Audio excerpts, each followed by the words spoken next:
Hello everyone, नमस्कार, स्वागत है आज के सेशन में। और आज हम बात करेंगे फिर से एक 10 क्वेश्चनों की टेस्ट सीरीज। और पिछले हमने 10 क्वेश्चनों की 2 टेस्ट सीरीज करा चुकी हैं जिनके वीडियो आप देख सकते हो। और इस वीडियो में कुछ अलग है। अलग क्या है तो देखिए, जो मैं क्वेश्चन कराऊंगा उस क्वेश्चन के रिगार्डिंग 1 से 2 फैक्ट बता दूंगा। 1 से 2 जितने भी क्वेश्चन मिलते हैं उस क्वेश्चन को मैं नीचे लिख दूंगा, तो आप देखते रहिए। जो इम्पोर्टेंट हो गई वही मैं लूँगा। चलिए स्टार्ट करते हैं। और पहला क्वेश्चन देखते हैं कि हल्दी घाटी का युद्ध किस नदी के तट पर हुआ था। जो हल्दी घाटी का युद्ध हुआ वो किस नदी के तट पर हुआ था तो देखिए, लूणी नदी के, बनास के, माई के या फिर चंबल के। जो हल्दी घाटी का युद्ध हुआ था वो बनास नदी के तट पर हुआ था। बी आंसर बिल्कुल आपका करेक्ट आंसर है। अब देखिए इसके रिगार्डिंग कुछ फैक्ट है। अब देखिए हल्दी घाटी का युद्ध कब हुआ था, ये 18 जून 1576 ईस्वी को हुआ था। अब ये मेवाड़ के महाराणा प्रताप और मुगल सम्राट अकबर के बीच में लड़ा गया। तो ये कुछ फैक्ट इस प्रकार से आपको आगे से अब देखने को मिलेंगे। अगला सवाल है कि राणा सांगा मेवाड़ की गद्दी पर कब बैठा था।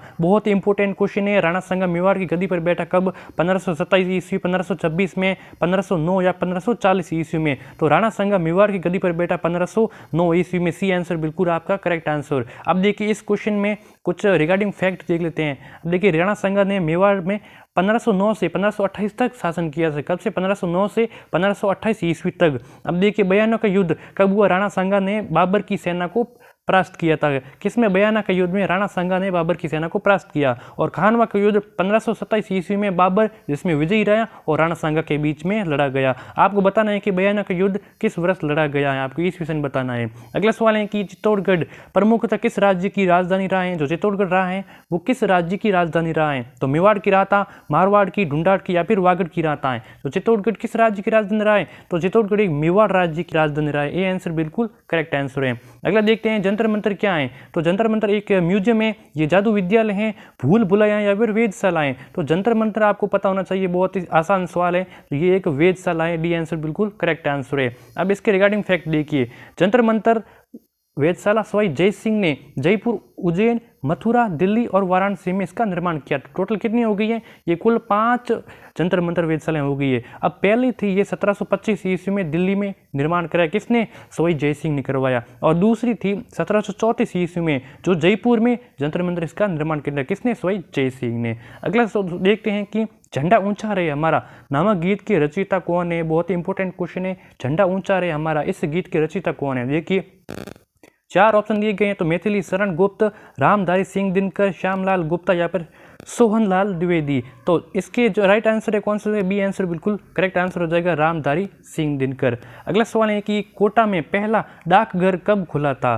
तो 1875 में, 1871 में, 1873 में, 1870 में। तो कोटा में पहला डाकघर खुला था, कब खुला था, 1873 ईस्वी में आएगा। सी आंसर बिल्कुल करेक्ट आंसर हो जाएगा। अगला सवाल है कि संत सभा की स्थापना किसने की थी। बहुत इंपॉर्टेंट क्वेश्चन है। मोतीलाल तेजावत ने, नानक जी भील ने, भोगीलाल पंड्या ने या फिर गुरु गोविंद गिरी ने। तो संत सभा की स्थापना गुरु गोविंद गिरी ने की थी। डी आंसर बिल्कुल आपका करेक्ट आंसर हो जाएगा।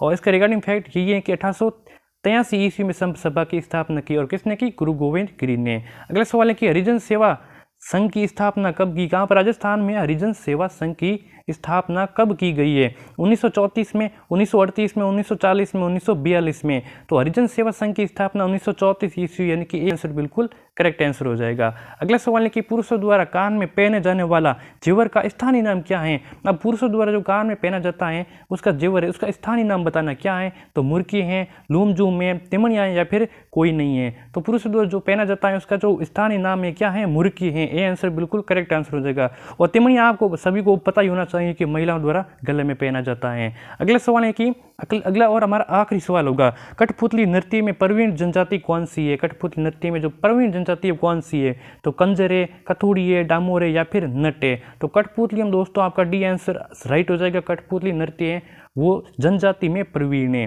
तो हमने 10 क्वेश्चन कर लिए हैं। आशा है कि आपको ये वीडियो पसंद आया होगा। और इस वीडियो को कर देना लाइक और चैनल पे नए तो कर देना सब्सक्राइब, क्योंकि आगे ही वीडियो आपको मिलते रहेंगे। मिलते हैं नेक्स्ट वीडियो में एक